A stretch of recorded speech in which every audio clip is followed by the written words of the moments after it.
বেঁচে থাকার জন্য প্রাচীনকাল থেকে মানুষ যেমন শিকার কৌশল রপ্ত করেছে, ঠিক তেমনি ম্যানগ্রোভের এক শ্রেণীর মাছেরাও এক অভিনব শিকার কৌশল রপ্ত করেছে।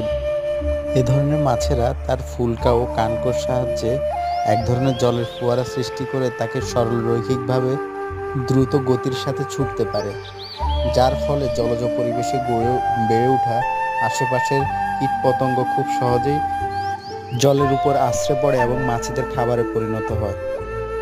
প্রতিকূল পরিবেশে বেড়ে ওঠা এই সমস্ত মাছেদের জন্য জীবন ধারণের এই গুরুত্বপূর্ণ কৌশলটি বেশ তাৎপর্যপূর্ণ। মাছেদের মধ্যে কিছু প্রজাতি রয়েছে যারা জলাশয় থেকে প্রায় 1 মিটার উপরে লাফ দিয়েও বিভিন্ন ধরনের কীটপতঙ্গ ও পোকামাকড় শিকার করতে দেখা গিয়েছে। এই ধরনের আরো মজার মজার ভিডিও পেতে আমাদের চ্যানেলটি সাবস্ক্রাইব করে বেল